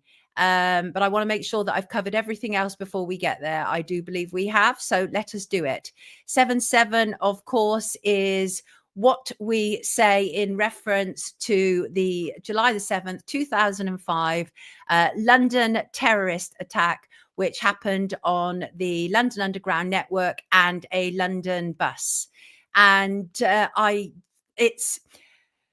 there's going to be a lot today. You'll see a lot in the news. They'll be marking the anniversary, and there will be services of commemoration all around the UK. There is a big one in London taking place. And as I say, Charles isn't going, but Willie. and his wife will be going. And no, I will refer to them absolutely like that, because I have no respect for these people, none whatsoever. And the idea that we should be calling them kings and princes and whatever is just obscene to me. And I literally will only do it if it enables me to be able to explain something to somebody. But pretty much people watching this will know who I'm talking about when I'm talking about Charlie and Willie. So let us talk about 7/7. It's powerful. It's really powerful what took place. So let me start bringing in some images. And I think this probably will immediately sum up a lot for many people. And of course, this is a horrendous event that took place, absolutely horrendous. And it killed 52 people, injured over 770 others. 3 of the blasts happened on the London Underground on or around 8:50 a.m. in the morning. And it was in the vicinity of Aldgate, Edgware Road and Russell Square stations. The 4th device exploded at approximately 9:47 a.m. on a bus that had been diverted via Tavistock Square. These are the men it is said to involve. These have become known as the 7/7 bombers. They are Hasib Hussein, Shehzad Tanweer, Jermaine Lindsay, and Mohammed Siddiqui Khan. And Netflix have produced a 4-part series to coincide with the anniversary. On first glance, it tells a compelling story, but for more discerning people like me, sooner or later you realize that what it is a very highly produced official narrative, but more than practically anything I've ever seen. And I'm going to shortly explain why. And I've watched the whole thing, all 4 parts, in order to be able to review it and to compare and contrast it with alternative versions that exist, according to many people, including myself, by the way, we should say. And again, let me be absolutely clear here. I am not denying what took place. I am not denying that there were victims and that there were deaths. None of that I'm not denying at all. What I'm saying is that the official narrative, for anybody who's cared to look at it over the last 20 years, simply does not stand up to scrutiny. But before we get to that, let's look at what Netflix has to say and why I believe this is the most establishment version of the story I have ever seen. And let's just start with this man. This man appears in the documentary. He's Tony Blair. He was the Prime Minister from 1997 to 2007, so it covered that period. Interestingly, on the day of the terror attack, he was in Glen Eagles for the G8 conference with a number of other world leaders.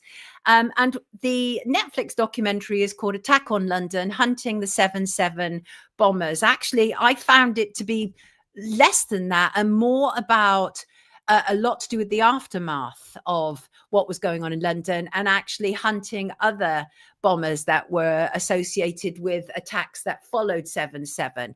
Primarily, only the first part is really focused on 7/7, but you then get bits, obviously, throughout the rest of the series. But by episode 3, I found it laborious and strained, and actually a fraction of the series, I think, actually covers 7/7. So I think the title on its own is a little bit misleading for starters. But what Netflix immediately does is what the British establishment did, and that was tell us that this was a threat from within, that young British-born males had turned on their own country. And this is a horrendous and compelling thought that we are seeing now fully played out, and how you have people like the people that we have previously discussed today who are taking advantage of this division. And there's only, I think, 2 survivors who are featured in the entire series, which I thought was kind of odd. The other person that made me think, well, this is just the most establishment of versions, is it also included this woman. And this woman was head of MI5, British Secret Services at the time, Eliza Manningham Buller. And what both Eliza and Tony Blair were saying was they had no intelligence on this. They didn't know this was going to happen. This was a shock for them, right? This is what they were saying. And we'll come back to her shortly. But it was Blair and Bullingham that made me go, okay, this is a very establishment narrative, and it is glossy, and it is very well told, as Netflix do. Netflix produce beautiful productions, empty on content and actual fact, but beautiful visual productions. That is their speciality. Very much about what something looks like as opposed to what it is actually saying. So to go back to the survivors who featured, there was Danny Biddle, who lost his legs, and he recalled recognizing Mohammed Siddiqui Khan when he came into the tube carriage. And there was also Mustafa, who talked about how the police asked to search his bag, but no one else's. And he took that it was his name that triggered them, that he was a potential terrorist after 9/11. And then he appeared on ITV's breakfast show, ITV's ultimate propaganda show, which at the time was not Good Morning Britain. It was before Good Morning Britain, but it was still the same staff, including Kate Garraway. Kate Garraway, as many know, was front and center of the COVID narrative to do with her husband, absolutely pushing the COVID narrative. Kate Garraway is an establishment voice piece. Her husband, Derek, now sadly dead, was part of Tony Blair's New Labour. So if you bear in mind the people behind this when it was going on, and Mustafa, this guy, he appeared on the ITV breakfast show, and Kate Garraway essentially shamed this 20-year-old for being a Muslim. And he, afterwards, when he's like recording it, he's like, only the day before I had experienced absolute hell, and now all of a sudden I'm being grilled on TV for being a Muslim. And that, I think, is really key, because obviously 7/7 followed several years behind 9/11. Again, very much about a war on terror. And so Eliza Manningham Buller said that what, as far as she was concerned, was what we were dealing with was a series of crises in the tube in 3 places. And she said, we had no intelligence it was going to happen. She said there were too many people on our radar. Tony Blair echoed the same thing. And he said that he was notified around 9:30 a.m. in the morning, about 46 minutes after the attack started. I find that extraordinary that the prime minister of the country is not only is not aware for 46 minutes after the attacks happened, but is not notified. I actually don't believe that. I just don't believe that. I simply don't. And Tony Blair is a mass murderer of people. Yes, he is. And he's never been held to account. And these are the realities. And it's awful. He said it's so awful. I'm going to quote him. It's so awful when people say you caused this terrorism, but you can't have policy governed by the reaction of people who go out and kill innocent people. I know you could literally be talking about yourself, though, couldn't you, Tony? You could be talking about yourself. And at the time, the commissioner of the Metropolitan Police was Sir Ian Blair, another dodgy bugger. Dodgy as hell. Here he is at a press conference. And again, he repeated the same mantra that they were all trotting out. There is nothing to suggest intelligence has been missed in any way. And of course, what later came out was we then heard via the press that the guys had been on MI5's radar, had been featured in surveillance. And the narrative was that MI5 failed to keep an eye on them. That's what we were told. That is what we were told. We had images of them together. We had images of several of them doing some kind of training mission in Pakistan. And we were told they went out to Pakistan to train for jihad and weapons training and bomb making. But the question that has remained for many, many people is, were these guys actual terrorists, or were they the fall guys for a false flag event? Did these guys think they were part of a terrorist training exercise for the state, or did they truly intend to bring carnage to our capital city. We know there are so many discrepancies in the story, which I will tackle some of them shortly, including the time when they were all supposed to have boarded the train at Luton in the morning. We were told that the car that was found, that they claimed there were explosives in the car, but why were they there if not for future use? Or were these guys stitched up? Were they? I think these are questions that we need to ask, given that we know we are ruled by liars, by murderers, by genocidal maniacs. We can no longer afford to accept any official narrative that immediately deems Muslims as terrorists. We cannot afford to accept it at face value. And there is so much seriously wrong with this story. But nonetheless, let me continue on the Netflix version, because that is the version that the vast majority will be watching.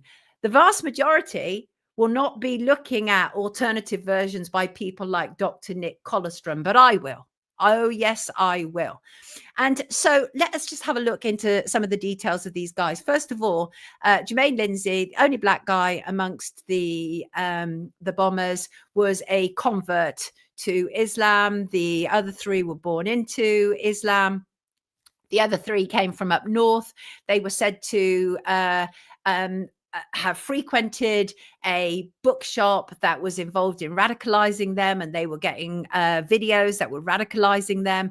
And after the event happened, Hasib, first guy in this image, his brother rang police chief and said he'd found a phone with only one number on it, and it was a property that his brother was renting. He said it was, when the police went, they said it was full of bomb making equipment, including what they believed at the time to be excrement, but it made no sense as there were no flies around it. And it turned out, according to the police, to be a substance called piperin, which is derived from black peppercorns, and claimed that in this flat, this is where the devices had been constructed, and it was connected to the three men. There was also details of Jermaine Lindsay at the property.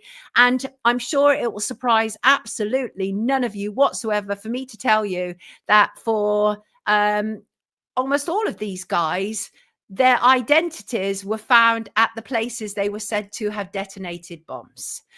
So Jermaine Lindsay claimed his photo ID was found at the Russell Square attack.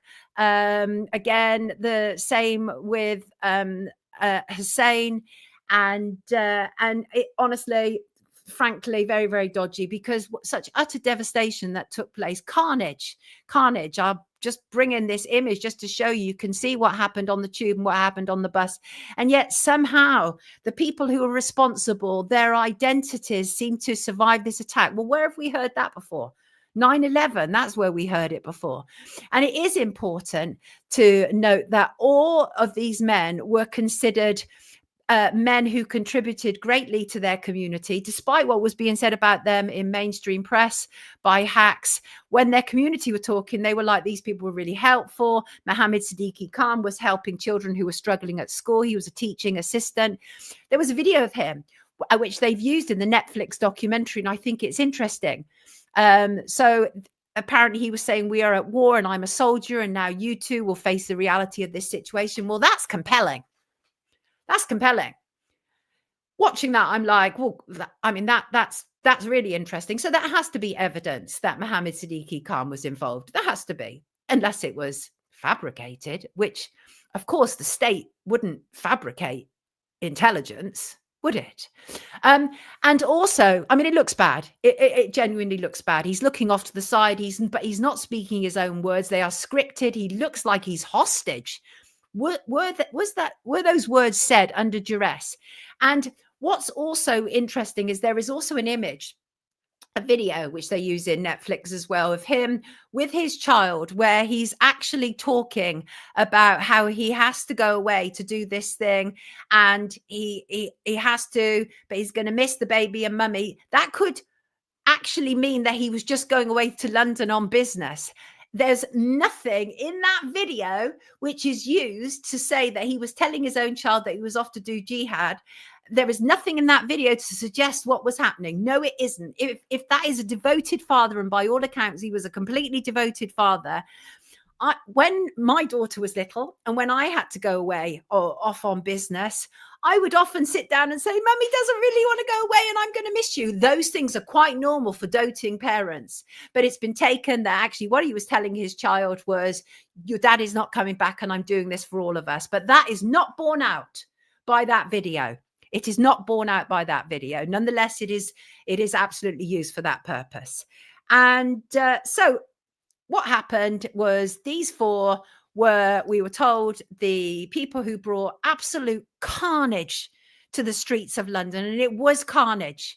I don't need to remind you of what took place during that July 20 years ago, but it went on for weeks, and the aftermath of it was absolutely awful. Everyone was on edge. It was, we were told, a war on terror. And then 2 weeks later, on July the 21st, we had more issues, reports of other issues on the Tube network at Warren Street. And there were other alleged bombers involved in that. Let me just bring in an image. I'm sure you'll be reminded of these people. There was a lot of, it was very visual, very much for the media. Two of these guys were arrested coming out of their flat, hands up, with their tops off. And they received prison sentences for conspiracy to murder, 42 years. And it went on for a rather long period of time, and it was extremely painful for many people. London was in absolute fear. This woman, she actually talks about in the Netflix documentary how when one situation happens like a 7/7, you get copycat attacks which inspire others. And all the other so-called attacks that happened afterwards were all failed attacks. Every one of the alleged bombs failed to detonate. But for Netflix, the story kind of leaps. It kind of leaps from 7/7 to chasing all these other bombers and the impact it had on London. So again, I feel that the title itself is misleading, but the title is supposed to grab you. It's supposed to pull you in. That is the aim of it. It's just clickbait, really. And I think that for good police, this would have been a horrible period of time. There are good police. There are still good police, but there are also bent cops. We know that as well.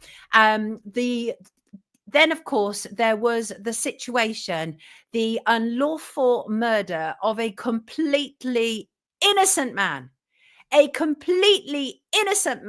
the say-so of a woman who was trained by Common Purpose. And that completely innocent man was Jean-Charles de Menezes. And he was a Brazilian electrician, poor lad, gunned down mercilessly on the Tube, unlawful killing. Nobody has ever been held to account for it. The men involved in his murder, at the behest of Cressida Dick, who gave the go-ahead and actually eventually became commissioner, eventually became the top cop. And she gave the go-ahead to murder a completely innocent man in cold blood. And why? Why indeed? Because we were told they had confused him with this man. And this man is somebody, Hussein Osman, who had been on the Tube in Stockwell with a man on the 21st of July, and apparently Hussein Osman had attempted to detonate a bomb, and the man who was involved was Angus Campbell. He said it was 12:31 on the Northern Line. There was a mother with a baby, but there were also issues about who it actually was, because some people believed it was a man called Ramzi Mohammed. So there was some confusion about whether the guy was, anyway, whatever happened, the guy got away. He ran out the Tube station. I think it was at Oval. And what Angus Campbell told us was that he saw that there was something of a bang that created smoke. There was remnants of a rucksack. And that the person, be that Ramzi Mohammed or Hussein Osman, said, "This is wrong. You're all wrong. This is wrong." And on the floor, there was a mass of yellow foam popping and fizzing, which we were told was the piperin. And Angus Campbell said he could see nuts and bolts. And what happened was the following day, they believed that this same man then went in to Stockwell Tube, and they actually, but you can see they look nothing alike. These men are completely different culture. And Ramzi Mohammed, who was also the other one, interchangeably, that they confused with John Charles, again, was not a Brazilian and didn't look anything like him at all. And so what happened was, as I say, on the say-so of Cressida Dick, common purpose trained, and we will do something about common purpose moving forward. I have before. The most brilliant person who's ever looked into common purpose is Brian Gerrish, and I've covered it with him in detail, but I will cover common purpose up to date and its infiltration into British life. But the woman who gave the go-ahead for the murder of this poor innocent man was then awarded the top spot, the Chief Police of England and Wales. So that, in many respects, is what we see in the Netflix doc. We see what happens with poor Jean Charles. The cause of death was ruled gunshots to the head, and because he was mistakenly identified as one of the fugitives from the previous day's failed bombing, and the police said that he had odd behavior, and that they just heard down their earpieces, yes, it's him. The order was given. They ran down the tube and they ended that man's life. Multiple shots to the back of his head. And that was it. And of course, Cressida Dick, she wasn't involved in, Cressida Dick was not involved in being interviewed for this. In fact, no cops were, which was interesting. It was primarily Secret Services and the former British Prime Minister, who was Tony Blair at the time.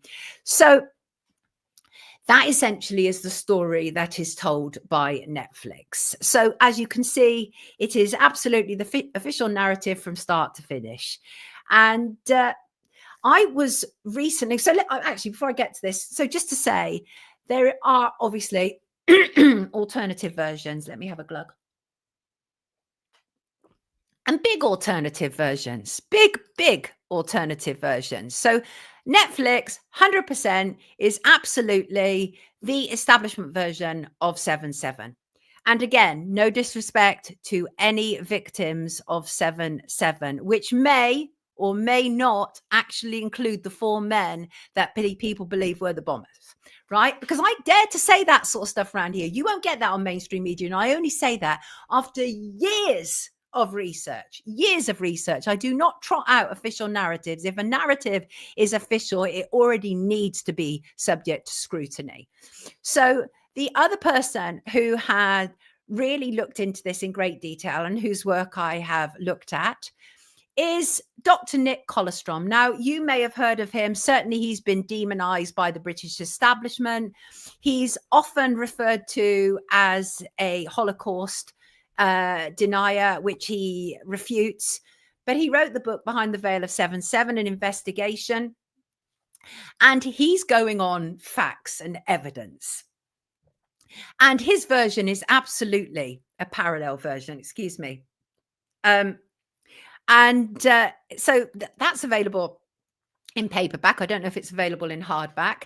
But what he's previously said, and what he says in that, is that the men accused of the attack had not carried out the attack.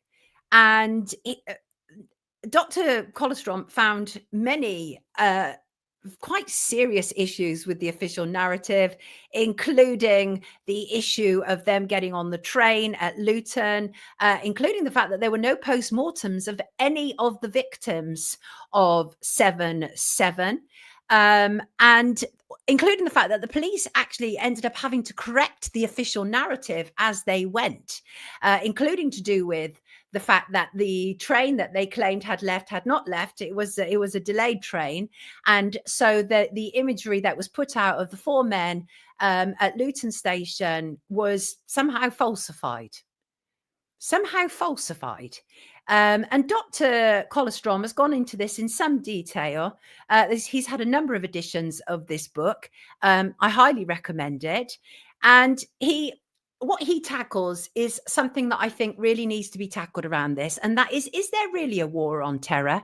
Or is it, as he proposes, or is it the state itself terrorizing us? Well, many people question a number of these terrorist attacks, including the one at Manchester Arena, and with good reason. And we all saw what happened to Richard D. Hall when he questioned it, but it wasn't the questioning of it that was the problem. They managed to get him on a civil claim. They accused him of harassment, of which he lost his case in the High Court. So there's been a number of people who have called these events false flag and set up by the state. I am far from alone in raising awareness of this, far from alone. I find Nick Collestrom's version of events far more compelling than the Netflix version. I think that what it is in some respects is it clearly shows that the UK, the US, and the Israeli secret services coming together, as he says, and he shows so much of the fabricated evidence that they brought into play. He's absolutely right. There was information that he talked about. I had no idea, but it's really interesting because one of the things that I discovered through Dr. Collestrom was on the morning of 7/7, Rudy Giuliani, who was the mayor of New York when 9/11 happened, Rudy Giuliani had just flown into London. Isn't that extraordinary that the mayor of New York when 9/11 happened, and then what appeared to be some kind of quote unquote copycat attack, i.e. widespread terrorism, and Mayor Giuliani is around again as well. I find that interesting. I do. And the thing with Nick Collestrom is he talks a lot about fake terror. And again, it's very interesting. He says politicians want you to live in fear. And it's terrifying, but it's true. They do. And he talks about how questioning this narrative has got him into a lot of trouble. Well, we know that. The moment that you dare to stand up and say, I don't think this all stacks up about official narratives, they come after you. They come after you. But I think that, and one of the things that he talks about, I think one of the most compelling pieces of evidence that still exists to suggest that this was a false flag attack is that, like 9/11, which was running a terror drill at the same time as 9/11 happened, that also happened in 7/7, and not just anywhere, but at the exact stations where the bombings were said to occur. So let us look at this. I want to play you, first of all, a recording. This is Peter Power. Peter Power was running a crisis management. Peter Power was a man with history working within the British establishment, in the police, in kind of adjacent to secret services. He had a history. He formed a crisis management company, and his job was to apparently conduct these terror drills in different places in the event of a terror attack. Now, also, please do bear in mind that what I'm going to play you now, and I think it's really interesting, is Peter Power is offering up this information completely unsolicited. And he went on during the day to offer up this information. So this, first of all, was Peter Power giving an interview on Radio 5 Live. Let me just get this. Here he is. And listen to what he has to say. It's interesting. At 9:30 this morning, we were actually running an exercise for over a company of 1,000 people in London, based on simultaneous bombs going off precisely at the railway stations that happened this morning. So I still have the hairs on the back of my neck standing upright. To get this quite straight, you were running an exercise to see how you would cope with this, and it happened while you were running the exercise? Precisely. And it was about 9:30 this morning. We planned this for a company, and for obvious reasons I don't want to reveal their name, but if they're listening, they'll know it. So just to follow that on, he said that he was running a drill at precisely the same stations at the same time as the attacks took place. He then, and these were unsolicited, unsolicited comment, which I will discuss in a short while why they might have been unsolicited. He then followed that with an interview on ITV on the same day. Bearing in mind I'm now in the private sector, And we sat everybody down in the city, 1,000 people involved in the whole organisation, but the crisis team. And the most peculiar thing was we based our scenario on the simultaneous attacks on the Underground and mainline station. So we had to suddenly switch an exercise from fictional to real. And one of the first things is, get that bureau number. When you have a list of people missing, tell them. And it took a long time. Just to get this right, you were actually working today on an exercise that envisioned virtually this scenario. Almost precisely. I was up until 2 o'clock this morning because it's our job, my own company, Advisor Consultants. We specialise in helping people to get their crisis management response. How do you jump from slow time thinking to quick time doing? And we chose a scenario with their assistance, which is based on a terrorist attack because they're very close to a property occupied by Jewish businessmen. They're in the city, and there are more American banks in the city than there are in the whole of New York. A logical thing to do. And I've still got the... I was going to say, how extraordinary today must feel for you. How extraordinary indeed. Even the compromised hacks on legacy media could not take in the fact that this man was telling them that he had been conducting a training exercise at precisely the same time at precisely the same stations. Come on now, that beggars belief. What is the chances of that actually happening? There are 272 tube stations in London. What are the chances that he was conducting an exercise at the 3 stations that were involved in 7/7? And I believe that that still remains one of the most compelling pieces of evidence to suggest it was a false flag attack. In the intervening years, Peter Power has taken this very, very badly indeed. He's offered at various stages to attempt to sort of confirm what he's been saying. He was once doorstepped by We Are Change UK. He lost his rag about that, and they were absolutely right to doorstep him. And that was when he came out, because up to that point, he wouldn't tell us who he was apparently running these exercises for. And eventually, let me just come up to this. So when he was doorstepped by We Are Change, he ended up saying that there's been much nonsense written about why my company ran an exercise on 7th of July 2007 that had very close parallels to the real thing that day. They were beyond close, mate. They were beyond close. And since then, I've made several attempts to add my own comments to numerous sites that seem to get increasingly excited about their own conspiracy theories. Yeah, but the thing is, you will know, Peter, with your background, and not just that he's listening to this, but with his background, he will know that when it comes to evidence, something like this is not something that you would dismiss as evidence. It's too compelling. So he might want to dismiss it as conspiracy theories, but I certainly, as an investigative journalist, I say it's absolutely compelling that he was running tandem exercises at exactly the same time and exactly the same stations. And we later found out it was for Reed Elsevier, which is an organization very famous, specializes in information. And employs 1,000 people. It also publishes as well. It's a publisher. Other researchers have said that the exercise was a plan to be a tabletop exercise, a walkthrough, but that's not entirely clear. And what Peter Power was trying to say was that, you know, it was central London. There was only so many train stations to choose from. Absolute bunkum. As I said, in the tube network at the last count, 272, and I think they've added more, haven't they? Like the Elizabeth line and everything. So rather a lot of train stations to choose from if you're running a training exercise, but for it to be the exact same ones at the same time, I struggle with that. I really struggle with that. And I think everybody should. I was approached a little while ago by somebody who's been on Wake Up with me before, and she suggested I talk to a man called Paul Blanchard.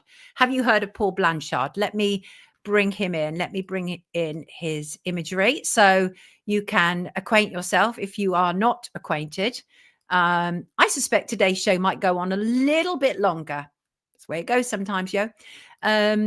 This is an image of, where is he? Where are you? Where are you, fella? Can't find you. I probably will soon, no doubt. Well, if I don't, I don't. Let me just have a look here on the... No. Oh. Do beg pardon. There he is, Paul Blanchard. So I spoke to Paul Blanchard, a retired accountant. I spoke with him. His story for a period of time was over mainstream media about he claimed to have given a fax to security services in 2004 naming both Mohammed Siddiqui Khan and Shehzad Tanweer, and he explained how he believed these security services had either failed to investigate or ignored his tip. He said, someone has to answer to this. If they had followed up my intel, the attacks may not have happened. Paul claims that he came across this information while he was working for Spanish security services. He said he'd been profiling a man we suspected of terror links, had found out some of his associates, friends and contacts, which included Khan and Tanweer. Said he didn't know them from Adam, but knew that they should have been monitored. So he listed them as known associates. He said he handed it to what was then known as Special Branch, who said they had passed it to the security services, and that was 12 months before the attack. Now, if that is the case, then that plays into the other narrative, and that is the secret services not only knew, which we now know they did know because these guys were on their radar, apparently, not only knew. So there's a number of narratives that are potential, right? But it could well be that according to Paul's narrative, the secret services knew what was likely to happen and they allowed it. Now, that is not unheard of. The thing about false flag attacks, the thing about psyops is it doesn't mean the thing hasn't happened, but it could mean that it's either instigated by the state, or the state have done nothing to stop it and have used it for their own agendas. And we know this whole idea, the war on terror, and where it's coming from now, it is becoming absolutely increasingly evident. I didn't realize this back in 2005 when all this happened. I was like, this is horrendous what's happened. But bit by bit, a lot of the story didn't make sense to me. Now, just imagine, suspend your disbelief for a moment. If you are of the mind that the official narrative is absolutely accurate and correct, imagine if it isn't. That's 4 males who somehow went to their death. Some people believe that those males were involved with the training exercise and only believed they were doing a training exercise. Other people believe that those males weren't there at all. Other people believe those males don't exist. And other people believe that those males were set up. Now, I don't know where you stand on that. I'm going to take some comments from the live chat, actually. Let's see. Yes, that's true, NCP. Yeah, and in fact, one of the David Shayler and Annie, they are both former Secret Service agents. And Nick Colostrom talked with David Shayler before. And I mean, the thing is disintegral. It's interesting. Did anyone see the bodies? Well, what I found interesting about the Netflix version, of course, was that there were only two survivors who were in the entire 4-part series, which I thought was interesting. No fun times forever. The official narrative does not add up. And the problem is what happens is the moment you question it, you have bad faith actors who are like, you're questioning this. What about all the victims? No. I'm not saying for a second that there were not victims at 7/7. I am saying that it appeared all incredibly convenient for everything that has followed since. Incredibly convenient. And I should say about Paul Blanchard, I don't know how legit he is. We arranged for him to come on the show twice. He backed out twice, citing legal reasons. That may be true or not. I do know that he has criminal convictions for separate fraud offences in 2006, which he's fighting. But that doesn't mean that he's lying about this. He has documents and he is fighting to clear his name. Either way, it is another potential thread to add to the idea that the secret services did indeed know what was going to happen and they allowed it to happen. And why is a question. To conclude, and to be very, very clear about this, the Netflix version is absolutely the British establishment at its finest in all its glossy production colour. Wonderful, fabulous, fabulous production. Is it true? Who knows? But my conclusion is simple. Yes, of course, 7/7 happened. Okay, there was carnage, there was panic, there was trauma, and there were victims. Of that, I'm fairly certain. May they all rest in peace. And for those who remain, may they also find peace. I don't believe the official narrative. It does not add up. But what I do know is at the time, it created an absolute state of terror in London. People were walking the streets of London like zombies with pictures of missing loved ones. It was catastrophic. It was heartbreaking. There were so many innocents out there. But the question is, did that also include the men who we believe did it in the first place. It was an absolutely terrifying time for Londoners. People sought to leave London as quickly as they could. They were worried that another attack would take place. The whole of July 2005 was ramped up. War on terror, war on terror. And do I think that people can become so radicalized as to commit atrocities? Yes, absolutely, I do. Do I think this was one? I'm not convinced. The official narrative, as I say, absolutely does not stand up to scrutiny. Rich D. Hall has also done some sterling work into this. It is almost certainly a false flag. It came after 9/11. The world was already primed for another Muslim attack. The big difference is who was involved and who was really behind it. And I wonder if we are ever going to find out the truth about both 9/11 and 7/7. But I wanted to talk about that today. So there you go. I hope you're all right. Essie said they create the problems and swoop in with draconian solutions. Where am I? Said nothing to do with Islam. And let me see. And everything to do with Zionism. And that is the reality we're having to wake up and face in 2025. What's really going on? We've seen it this weekend, the prescribing of a group, and clearly the clamping down on our free speech. And what we need, as I said before, is resistance, not stunts. And just before I come close to our finishing line, let's have a little bit of fun. Right? Let's have a little bit of fun. There is plenty of evidence that it's a false flag, Scott, plenty of evidence. You've just probably chosen not to look for it. Maybe a good starting point would be Dr. Nick Colostrom. Right, let's have a little bit of fun. Let's have a little bit of amusement. Do you want to know what your gangster name is? Right, what colour top are you currently wearing? What colour top are you currently wearing? Take that as your first gangster name. And what was the last thing that you ate? So let me see. My gangster name is Blue Banana. What's your gangster name? What is it? What's your gangster name? What's it? Go on, tell me. Have some fun. Yeah, you got to have some, Marco, you got to have a little bit of humor sometimes, right? Disintegral's gangster name is Black Noodles. Black Noodles, I see. And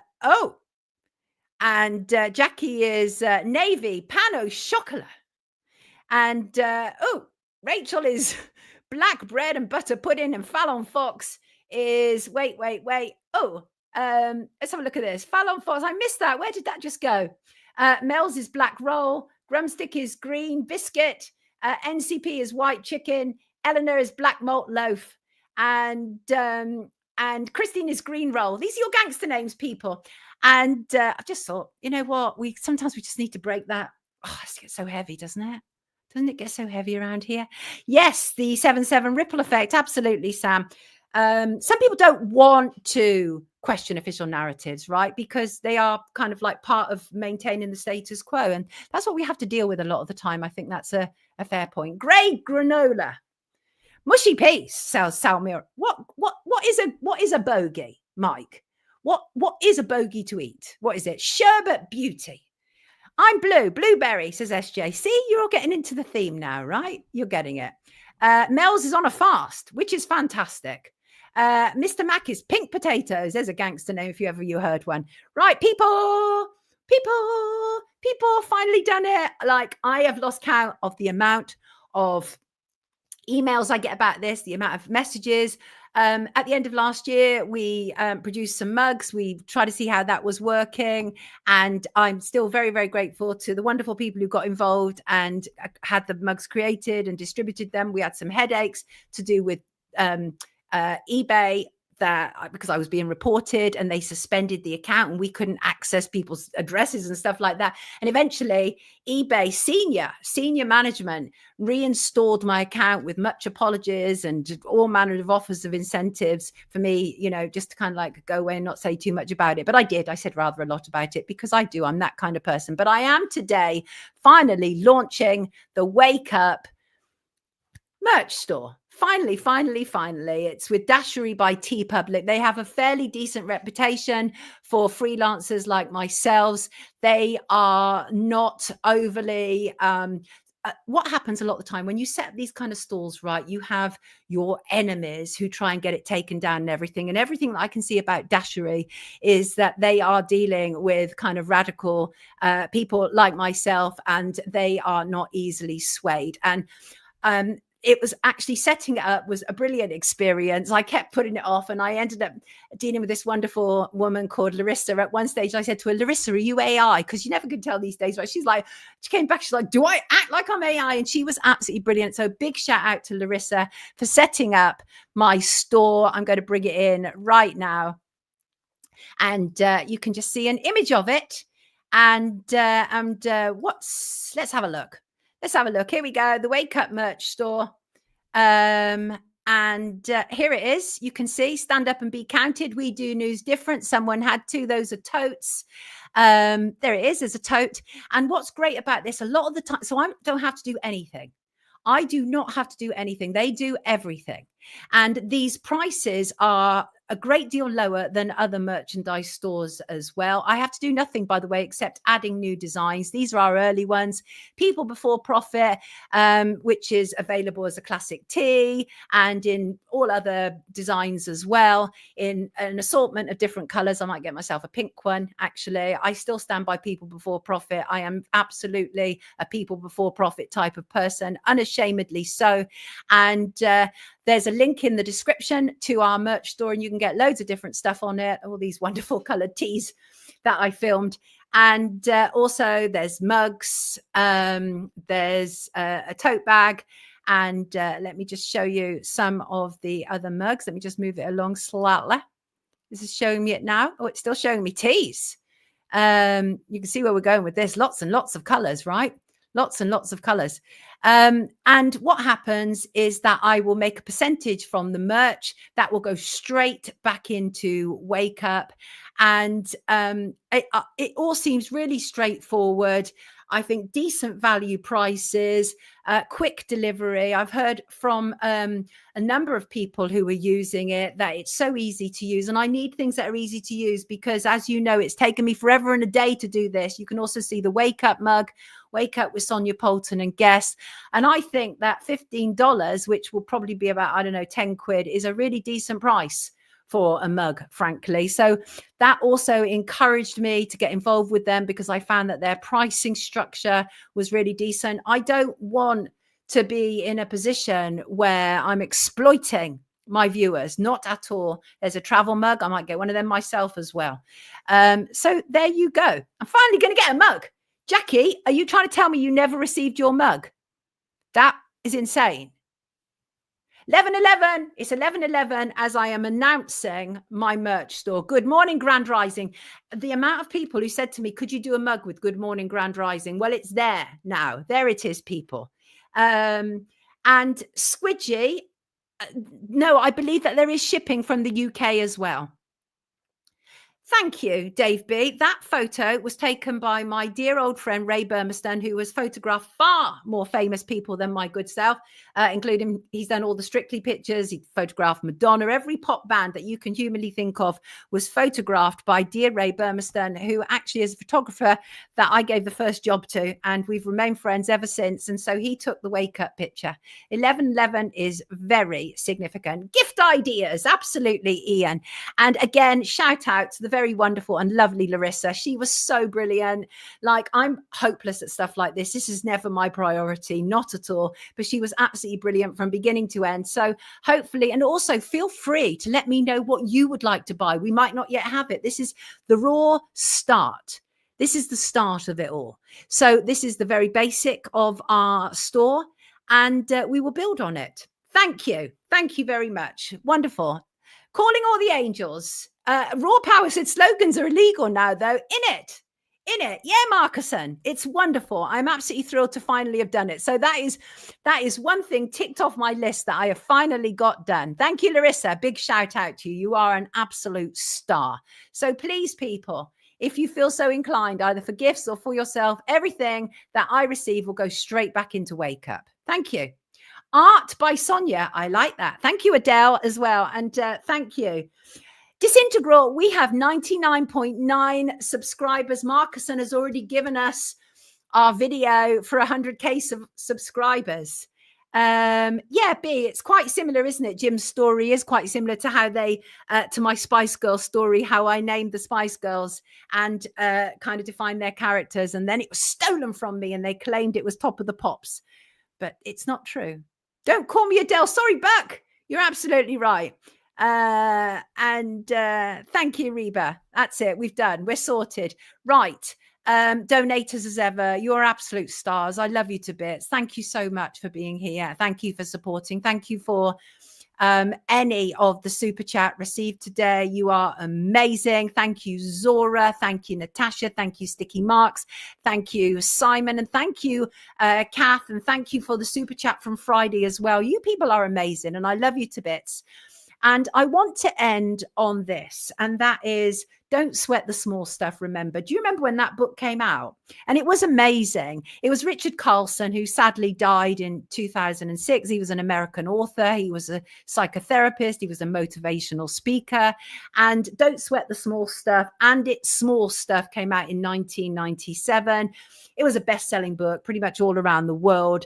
And it was, it really just told us that there are a whole lot of other bigger things that are far more important in this world than some of the crap that we are focused on, right?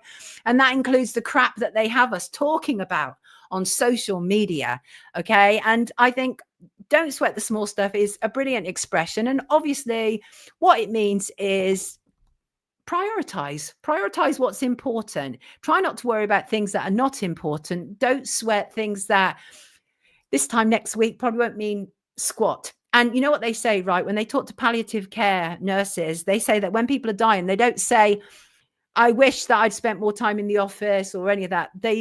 People say, I wish I'd have spent more time with loved ones. I wish I'd have focused on things that mattered. And that is the reality. We live in a world where they want to distract us constantly with bullshit about celebrities and lies about official narratives. They want us to believe that we have various wars going on, the war on drugs, the war on terror, all of these various, and they're all distractions and that take us away from the important stuff. And oftentimes it is the small stuff, the lies, the celebrity gossip that is designed to take us away from what really, really matters. And I just wanted to give a shout out to that book because actually I thought it was fantastic when it came out. It was a good reminder of what is important. And the thing is, when you get distracted, it's so easy to get into a negative spiral. You can lose track of what is good and what is positive. You can waste time and energy that you will not get back. So whatever you are sweating today, the chances are it is small stuff. Small stuff. Yes, it is. Evola said, step over the slop. Absolutely. And S is right. That's a big thing. Cash is king. We must resist digital currency. These are big, big things. Absolutely, Vanessa. It's all a distraction. Drumstick said, let's get to 100k by Friday. Well, Fallon Fox, whose comment I started to read and then it went somewhere up, said 100k draws attention of YouTube. Watch, they don't find some excuse. I know, Fallon, I know, I agree with you. I understand. But all we can keep doing at the moment is spreading the love. And if for some reason I do get kicked off YouTube, and there's no reason I should, because I adhere to the rules and I'm very good with that, which, by the way, they've changed their medical misinformation rules quite quietly. And actually, I think there is more ability. I have to study them first, but I think there's more ability to be able to actually tackle the C19 official narrative now on YouTube than there was before. So that's interesting. So just to go back to this, I wanted to remember, don't sweat the small stuff because most of it is small. It won't matter this time next week. It probably won't even matter tomorrow.